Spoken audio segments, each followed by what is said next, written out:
Hello friends, welcome to Target UPSC. जैसे कि आप जानते हैं कि प्रीलिम्स 4 अक्टूबर को हुआ था and yesterday only UPSC announce it's results of prelims 2020. They took around 20 days to get the results out. It is one of the fastest time to put out the results by UPSC. Just 20 days. Initially वो 45 days लगाते थे results को बाहर निकालने के लिए. Second important चीज़ है how many students qualified. Around 10,600 students qualified for mains and around 4.8 lakh students appeared for prelims. So effectively आप you can calculate the kind of competition and the number of students who have qualified. Third important is what is the expected cutoff.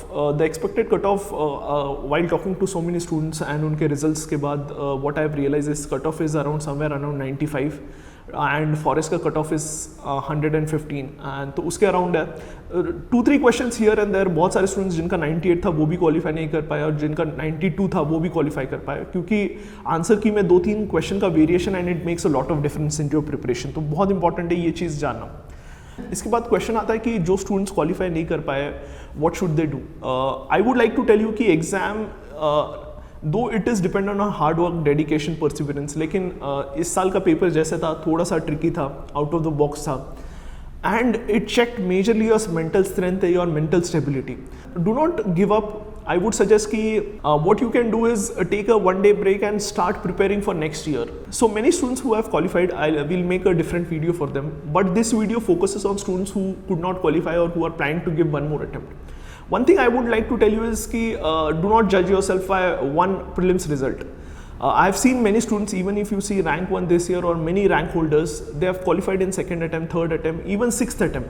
So attempt does not matter, your perseverance, your dedication matters.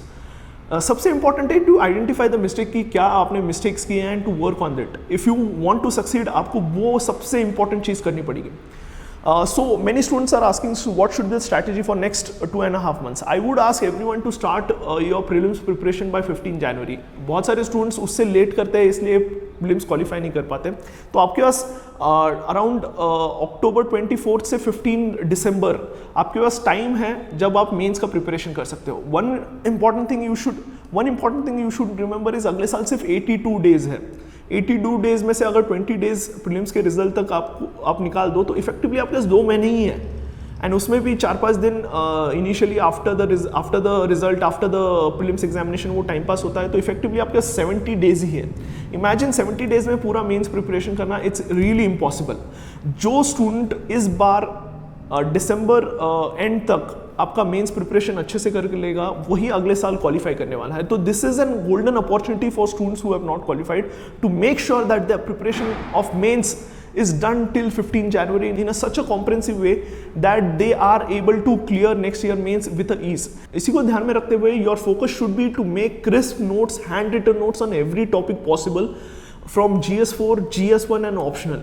GS2 and 3 थोड़ा सा dynamic रहता है तो उसके भी जो static part है उसके भी आपके नोट्स रेडी चाहिए एंड जो डायनेमिक पार्ट है तब आप मेंस के वक्त कर सकते हो. लेकिन अभी आपका 15 जनवरी तक टारगेट चाहिए. क्या है कि आपका एथिक्स रेडी है, आपका GS1 रेडी है, आपका ऐसे रेडी है एंड आपका ऑप्शनल रेडी है विथ क्रिस्प नोट्स. सिर्फ पढ़ के इंपॉर्टेंट नहीं है, नोट्स के साथ रेडी है क्योंकि अगले साल सिर्फ आपको पढ़ना ही है. आपको तब आप नोट्स नहीं बना सकते, तब आप कुछ नया नहीं पढ़ सकते इन सब्जेक्ट्स के लिए. जब तक आप ये सब्जेक्ट्स अच्छे से फोकस नहीं कर पाओगे you would not be able to clear next year mains. तो ये सबसे इंपॉर्टेंट चीज़ है. तो what would be the motivation for you is prepare as if you are giving this years mains. ऐसा प्रिपेयर कीजिए कि आप इस साल का मेंस दे रहे हो तभी आप क्वालिफाई कर पाओगे.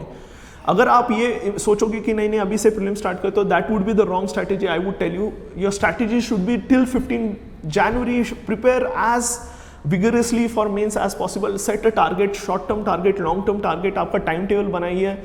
आप डेली आंसर राइटिंग पर फोकस कीजिए. Make sure at least you right for 1 hour in a day for next 2 months. बहुत इंपॉर्टेंट है.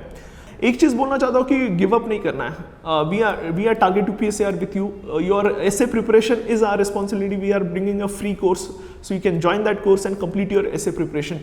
So essay preparation and on our Telegram channel also we'll be putting important quotes and keywords which are essential for essay. तो वो चीज़ आप focus कीजिए कि उस पर भी आप अपना टाइम दीजिए एंड ऐसे का प्रिपरेशन वीकली एक ऐसे लिखिए, तो उस तरीके से आप अपना प्रिपरेशन स्टार्ट कर सकते हैं. Make a short term target, long term target ethics से स्टार्ट कर सकते हैं, ऑप्शनल पेपर 1 से स्टार्ट कर सकते हैं.